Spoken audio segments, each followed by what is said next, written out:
네, 오늘 말씀은 이사야 55장 말씀입니다.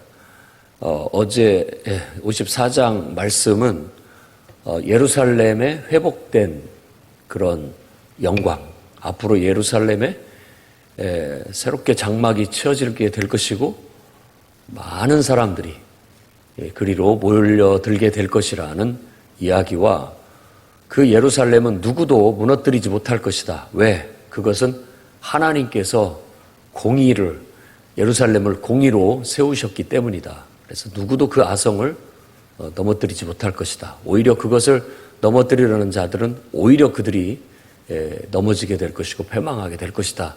라는 예루살렘의 회복에 대한 영광 그리고 부흥, 더 나아가서는 그 예루살렘이 공으로, 하나님의 공으로 똑바로 서게 될 것이다. 라는 예언을 했습니다.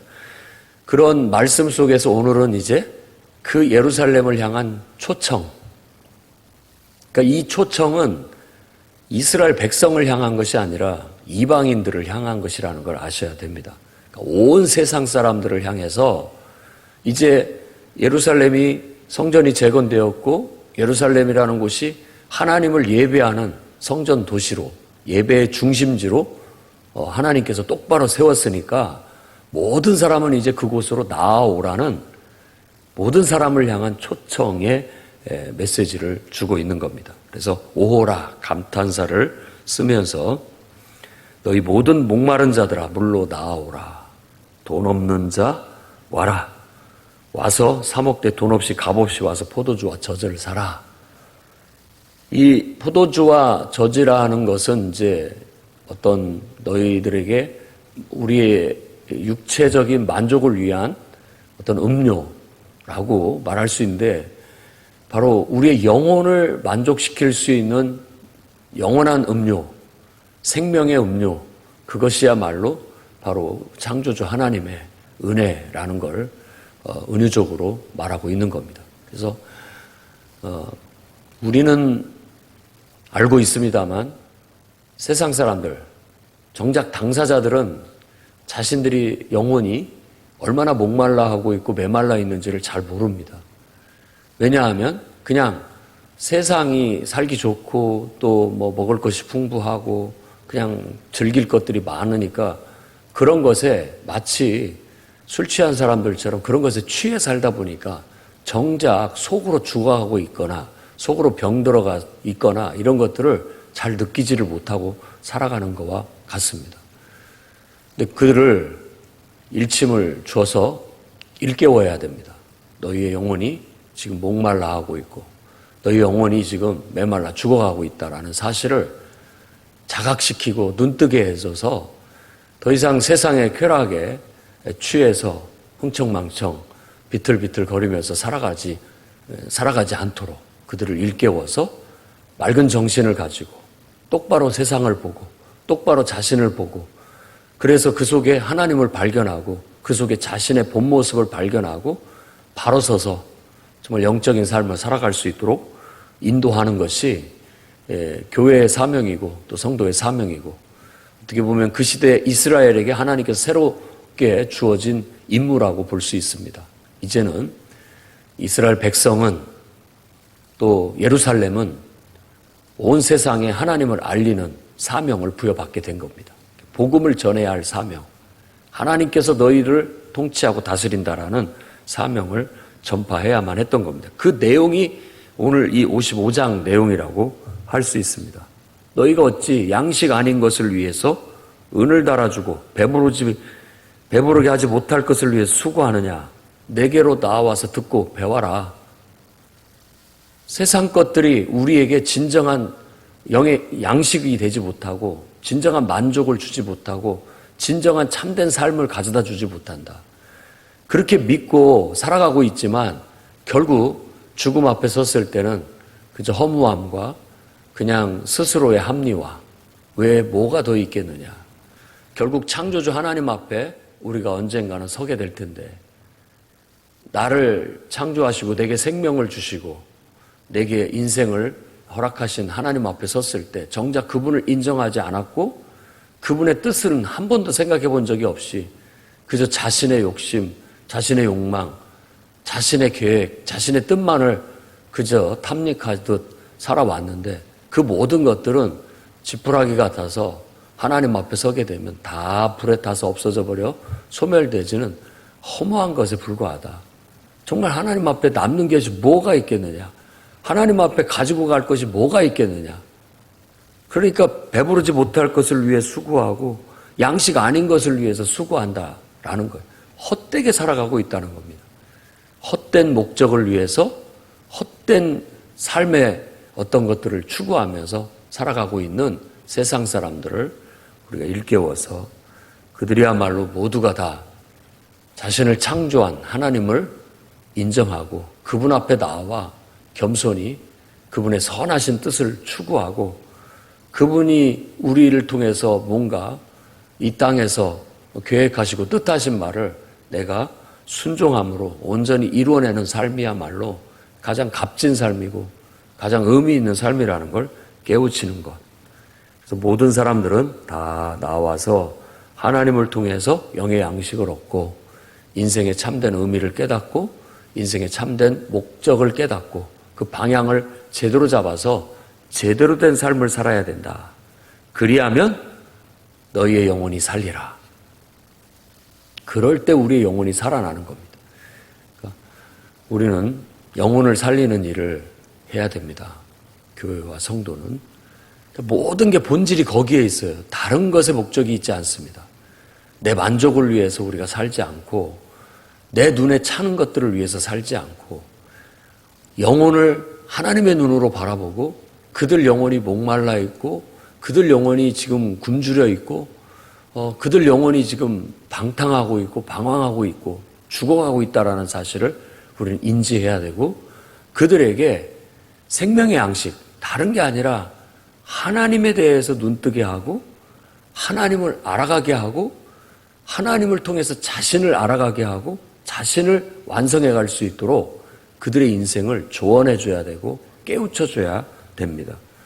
그래서 그들의 영혼이 하나님을 발견하고 하나님을 인정하고 하나님 안에서 스스로를 발견하고 하나님 안에서 자신을 세우고 하나님 안에서 자신의 인격을 완성해 가고 자신의 삶을 완성해 갈 줄 안다면 그들의 영혼은 살아나는 거예요. 이 값진 일들을 위해서 우리가 하나님 앞에 부름을 받았고 교회는 그런 목적으로 세워지게 된 겁니다. 이스라엘을 하나님이 부르시고 선택하셔서 그 민족을 사용하신 것도 바로 그와 같은 목적을 위한 모판이 되게 하기 위해서 부르셨고 또 세우셨고 사용하셨다라는 겁니다. 그것이 바로 다윗의 언약이에요. 하나님께서 아브라함과 언약하시고 또 모세를 통해서 역사하셨고 이제 다윗의 왕을 통해서 다윗의 언약을 주신 그 궁극적인 목적이 뭐냐? 결국 그 영혼을 구원함이라는 것입니다. 영혼을 살리는 일. 그래서 지금 이 55장에서 말하는 이 이야기는 결국 예루살렘한테 하는 얘기입니다. 예루살렘은 결국은 그와 같은 역할을 하게 될 것이다 라고 하는데 그 예루살렘이 얼핏 같이 겹쳐서 보이는 것이 바로 예수 그리스도입니다. 왜냐하면 예수 그리스도는 진정한 의미에서 하나님의 성전인 그야말로 새롭게 일으켜 세워진 돌로 지은 성전이 아닌 정말 성육신 하심으로써 이 땅에 하나님의 성전이 되신 분이기 때문에 그분을 통해서 정말 모든 사람들이 나와 하나님을 만나고 영의 양식을 얻고 하나님을 예배하고 그들의 영혼이 살아날 수 있는 이제 길이 되신 겁니다. 구약에는 사람이 지은 그런 예루살렘 성전을 통해서 하나님을 예배하는 길이 있었다면 이제는 예수 그리스도의 죽으심과 부활하심으로 말미암아 모든 사람들은 예수님을 통해서만 하나님을 예배할 수 있는 어떤 의미에서 예수님은 진정한 예루살렘이시다, 성전이시다라는 그런 개념이 신약에서 가르침이에요. 그런 메시지를 전하니까 유대인들이 싫어했던 겁니다. 왜? 자기들은 성전을 정말 우상처럼 생각했거든요. 예루살렘 성전을. 그런데 그 성전은 헐어버려라. 내가 사흘 만에 일으키리라. 이건 성전을 모독하는 신성모독이라고 생각을 했던 거예요. 그리고 제자들도 사도들도 바로 그런 똑같은 메시지를 전했기 때문에 유대인들의 전통에 갇혀, 민족주의의 전통에 갇혀, 자기들이 선민이라는 의식 속에 갇혀 살고 있던 그들에게는 그들의 말이 귀에 거슬렸고 굉장히 괘씸해 보였고 자기들을 공격한다라고 생각했던 것입니다. 그러나 이제 이 이사야 선지자의 말씀만 제대로 묵상하고 깨달았더라면 그들은 이 땅에 오신 하나님의 성전인 성육신하신 하나님을 그토록 부정하지는 못했을 겁니다. 오히려 그렇게 역사하신 하나님 앞에 정말 감사를 드리고 찬양을 하며 그분을 진정으로 구원자로 받아들이고 그분을 메시아로 인정할 수밖에 없었을 것입니다.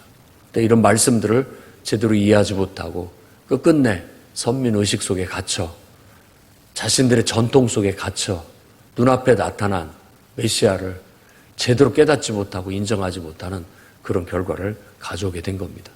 그러고 보면 우리가 가지고 있는 신앙적인 선입견이나 우리가 가지고 있는 신앙적인 어떤 왜고집 이런 것들이 얼마나 우리에게 또 다른 어떤 병고가 될 수 있다라는 것도 한번 좀 생각을 해봐야 됩니다. 우리 스스로가 가지고 있는 것들이 어떤 의미에서 그런 우리가 가지고 있는 기준들이 더 본질적으로 하나님을 순수하게 받아들이거나 더 어떻게 보면 유연하게 하나님의 뜻을 받아들이는데 방해가 될 수도 있다는 것도 알아야 됩니다. 아무튼 예루살렘은 이제 새롭게 재건됐고 이제 하나님께서는 예루살렘을 통한 온 세상의 만민들이 주께로 나올 것이라는 그런 예언을 했고 이제는 그들을 향해서 부르고 계시는 겁니다. 예루살렘으로 나와라. 하나님을 예배하러 와라. 영의 양식을 먹으러 와라. 라고 그렇게 부르고 있습니다. 그래서 예루살렘을 4절 말씀에 보면 만민의 증인으로 세웠다. 여기서 말하는 그를이라고 했다면 그건 예루살렘이라고 1차적인 의미로 해석을 해야 됩니다. 하나님은 예루살렘을 만민의 증인으로 세웠고 만민의 인도자와 명령자로 삼았어요. 거기에 내포되어 있는 예언은 그분이 바로 예수 그리스도입니다. 그분이. 그래서 그 예수님을 만민의 증인으로 만민의 인도자와 명령자로 만민의 구원자로 세우셨다라는 겁니다. 네가 알지 못하는 나라를 네가 부를 것이며 너를 알지 못한 나라가 네게로 달려올 것은 여호와 내 하나님 곧 이스라엘의 거룩하신 이로 말미암음이다. 결국은 예루살렘을 증인으로 세워서 예루살렘을 딱 세워놨으니 알지 못하는 나라 백성들까지도 다 불러 그리로 나오게 될 것이다 라는 겁니다. 그 시대에는 이것들이 그야말로 광야에 길을 내는 불가능한 일이고 사막에 강을 내는 있을 수 없는 일이었지만 지금 보십시오. 예수 그리스도를 통해서 이 복음이 정말 그 시대에는 알려지지도 않은 나라들, 대한민국 대표적인 나라입니다. 알려지지도 않고 있는지도 모르는 나라들 백성들이 예수님을 그리스도로 믿고 그분을 구원자로 믿고 정말 이렇게 하나님 앞에 나오게 됐다라는 것은 궁극적인 의미에서 이런 말씀의 온전한 성취라고 볼 수 있다는 겁니다. 6절 말씀에서부터 7절도 계속된 초청이 이루어집니다. 여호와를 만날 만한 때에 찾으라. 가까이 계실 때 그를 부르라. 악인은 그의 길을, 불의한 자는 그의 생각을 버리고 여호와께 돌아와라. 그리하면 그가 긍휼히 여기시리라. 우리 하나님께 돌아오라. 그가 너그럽게 용서하시리라. 이 메시지를 유대인들은 세상 사람들한테 여러 제국 내 민족들에게 전파해야 할 메시지였고 이제 예수 그리스도의 복음이 그분의 죽으심과 부활하심 후에는 사도들이 바로 이 복음을 외쳐야 했던 말입니다. 다 그래서 만날 만한 때 찾아라. 가까이 계실 때 그를 부르라 라고 우리는 얘기를 해야 됩니다. 우리가 복음을 전할 때 듣고 나와라. 지금 하나님께서 너희를 나를 통해서 부를 때 돌아와라 라고 말하는 거예요. 불의한 생각을 버리고 또 악의 길을 버리고 다 하나님께로 돌아오라 라고 지금 우리들이 복음을 전하고 나아가야 되겠습니다. 사도들이 했던 것처럼, 유대인들이 했던 것처럼 오늘날 교회와 성도들은 이 복음을 외쳐서 수많은 사람들을 회개하고 하나님께로 돌아오도록 그렇게 외쳐야 되겠습니다. 그러면 하나님께서 그들을 용서하시고 다 받아주시겠다는 거예요. 원래 인간의 본 모습을 회복하게 되고 하나님은 하나님으로 또 그의 백성들은 그의 백성으로 다시 원래 자리를 찾아서 다시 에덴 동산과 같은 그런 기쁨의 동산, 은혜의 동산이 회복되게 되는 그런 날이 오게 될 것이라는 것이죠. 얼마나 희망차고 소망이 넘치는지 모르겠습니다. 8절 말씀에 내 생각은 너희 생각과 다르다. 내 길은 너희 길과 다르다. 이 말씀을 우리가 잘 생각해야 됩니다. 오늘날 인간의 이성과 인본주의 그리고 자유주의가 자꾸만 하나님을 걷어내려고 해요. 하나님을 특정한 어떤 그 왜곡된 폐쇄된 그런 어떤 종교적인 사상이라고만 치부를 하는 거예요. 이성이 더 위에 있고 종교는 편협된 사상이 불과하다라고 자꾸 그렇게 가르치려고 합니다. 세상에서. 특히 자유주의의 선봉인 어떤 그런 사람들은, 그런 주장과 교리에 쩌들어 있는 사람들은 종교가 인간을 오히려 편협된 사고에, 편협된 사상에 가둬버리는 그런 틀이라고 생각해서 자꾸만 교육에서 그것을 벗겨내려고 하고 사회 속에서 그런 것들을 더 약화시키고 벗겨내려고 하는 겁니다. 이 말을 우리는 기억해야 됩니다. 오히려 인간의 이성이 하나님의 뜻과 하나님의 계획보다 훨씬 열등합니다. 인간의 이성을 신의 자리에다 두고 인본주의 사상과 그리고 자유주의 사상으로 인간의 이성에 자유를 주게 됐을 때 이 세상에 벌어지게 될 온갖 폐악과 악을 아직 경험을 해보지 못했어요. 한때 1차 대전과 2차 대전 때 한번 그걸 경험했습니다. 사람들이 자유주의의 물결이 막 전 세계를 휩쓸고 있을 때 1차 대전과 2차 대전이 벌어지면서 사람들이 반성하기 시작했어요. 도대체 인간들이 무슨 짓을 벌이고 있는가? 인간에게 주어진 자유가 너무 잘못된 방향으로 나아가고 있는 건 아닌가? 그래서 한쪽은 염세주의에 빠져버리고 또 한쪽은 건전한 복음주의로 다시 돌아서게 됐습니다. 야, 이건 아니다. 너무 우리가 인간을 과신하고 있는 것이다. 그러면서 다시 겸손해지면서 하나님의 은총 아래 다시 하나님의 인도하심 속에 건전하게 하나님과 나와의 어떤 화합과 협력 속에서 하나님의 뜻대로 인간을 더 인간의 한계를 극복하고 인간의 부족함과 연약함을 보완하는 쪽으로 복음주의 노선으로 돌아서게 된 거예요. 그래서 지금은 그게 가장 온전하고 건전한 정신이고 사상으로 그렇게 보고 있습니다.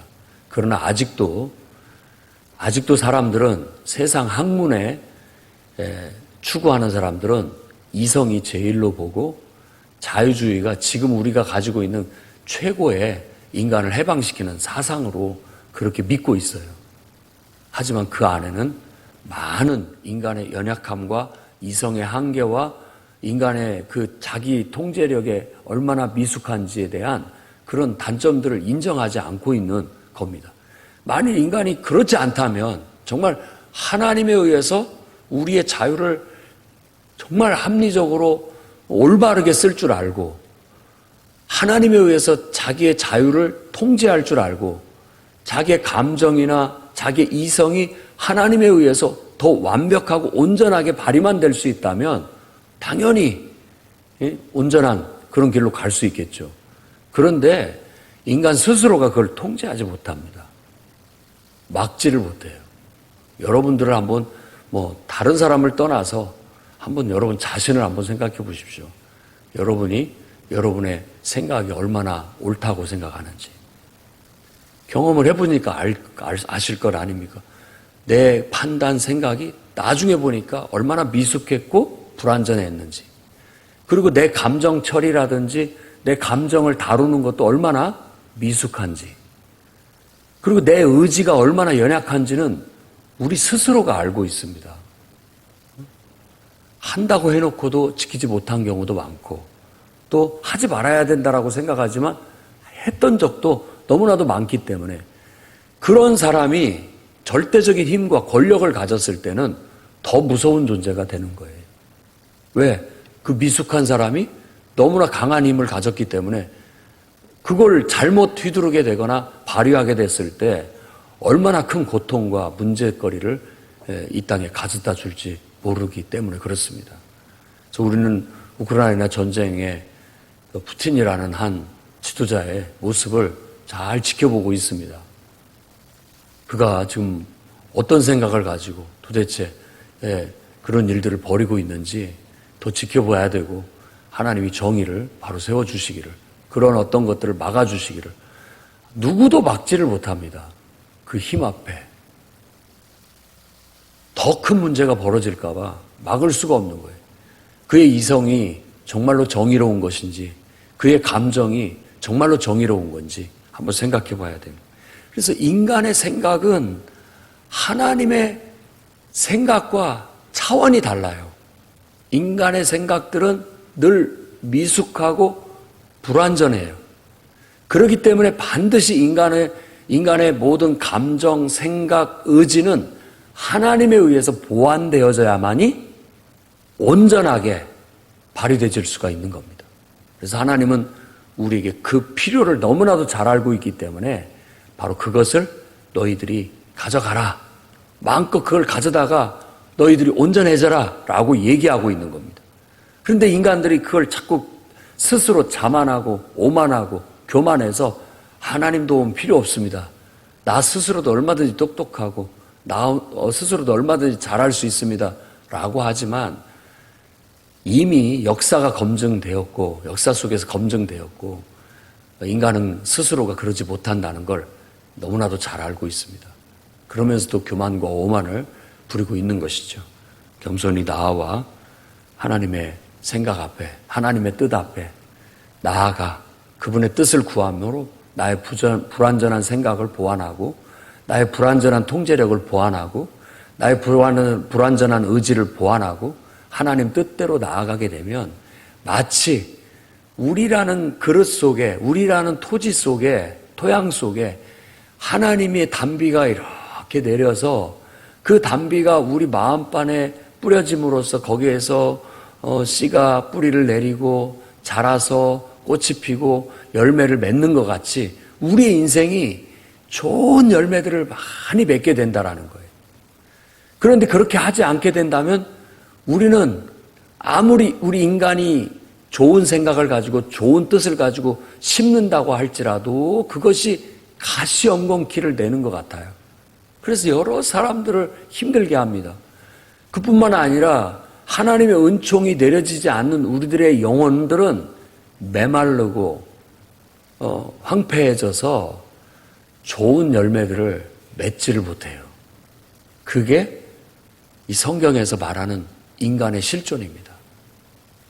그래서 예수님은 바로 그 씨 뿌리는 농부의 비유로 말씀하신 것처럼 정말 길바닥 같고 돌짝밭 같고 가시밭 같은 우리들의 영혼들을 갈아엎어서 우리들의 영혼 속에 우리들의 영혼을 옥토같이 만들어 우리 안에 하나님의 말씀이 싹 들어와서 그 말씀이 잘 뿌리를 내리고 자라서 열매 맺는 그런 원래의 인간의 온전한 모습, 건강한 인간을 회복하라고 요구하고 계시는 겁니다.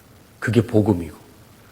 그래서 기독교는 편협적인 어떤 종교적인 아성을 쌓고 종교 집단을 만들어서 편협적인 사상과 어떤 것들을 가르쳐서 이렇게 막 나가려는 그런 단체가 아닙니다. 그런 가르침도 아닙니다. 모든 인간을 인간답게 만들고 정말 인간답게 살아갈 수 있는 세상을 만드는 것이 이 복음의 궁극적인 목적이고 뜻이에요. 이런 위대한 가르침과 위대한 정신을 막아서는 안 됩니다.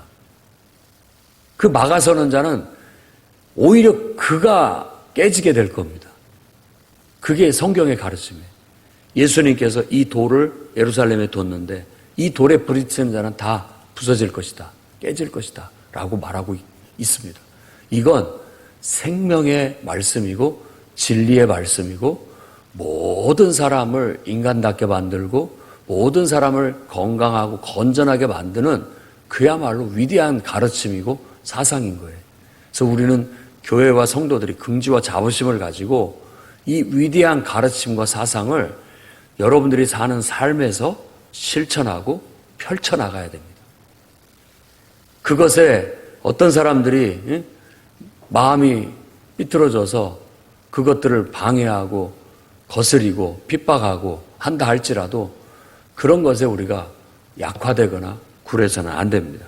당당하게 끝까지 밀고 나아가야 됩니다. 결국은 다 감춰진 것이 드러나지 않을 것이 없어요. 결국 알게 될 거라는 겁니다. 이게 진리라는 게. 이게 모든 사람에게 다 생명과 같은 교훈이고 가르침이라는 거. 그래서 모든 사람이 하나님을 인정하고 모든 영혼들이 하나님에 의해서 통제되지고 다스려지고 보완되어져서 온전한 인간성과 온전한 인간다움을 이루고 그런 사람들이 살아가는 세상이야말로 질서가 있고 평화가 있고 기쁨이 있고 행복이 있고 삶의 보람과 의미와 가치가 있는 정말 궁극적인 삶의 참된 구원이 이루어질 수 있다라고 말하는 겁니다. 그래서 마지막 절도 13절에도 잣나무는 가시나무를 대신하여 날 것이고 화석류는 찔레를 대신하여 날 것이다. 이게 여호와의 기념이 되고 영영한 표징이 된다. 사람이 가시나무 같은 사람이 잣나무가 되고요. 그리고 찔레 같은 것들이 변해서 화석류, 예쁜 꽃이 피고 열매 맺는 것이 된다면 이게 바로 정말 하나님의 말씀은 위대하구나. 사람을 변화시켜서 진짜 참된 사람을 만드는구나. 이게 표징이 되는 거고 이게 증거가 되는 거예요. 복음이 들어간 곳을 보십시오. 진정으로. 정말로 진실되게 하나님을 믿는 사람을 보세요. 술주정뱅이들이 변화돼서 진실한 참된 가장으로 변화되고 정말 악하고 불의한 사람들이 변화돼서 진실하고 성실한 사람들이 되는 거 이거야말로 하나님 말씀은 살아있구나. 하나님 말씀은 위대하구나. 이 말씀이 진리구나. 능력이 있구나 하는 표징이고 증거가 될 수 있는 겁니다. 그렇다면 우리가 이 말씀을 적용할 때 나부터 정말 하나님을 진실되게 믿음으로 내가 얼마나 달라졌는지 그 전에는 내 이기적인 욕망과 욕심을 따라 어떤 내 감정을 발휘하고 내 욕심을 발휘하고 때로는 거짓도 그리고 때로는 악의적인 그런 마음도 품고 살았는데 이런 것들이 똑같이 있지만 내 안에 똑같이 있지만 이제는 하나님을 통해서 내 감정이 다스려질 수 있고 조절이 될 수 있다는 거예요. 보완이 됐고 하나님에 의해서 내 욕망이 다스려지고 보완이 되어져서 통제되질 수 있고 내 안에 있는 거짓이 하나님에 의해서 밝아져서 더 진실해지게 달라졌고 내 안에 있는 악의가 하나님에 의해서 다스려져서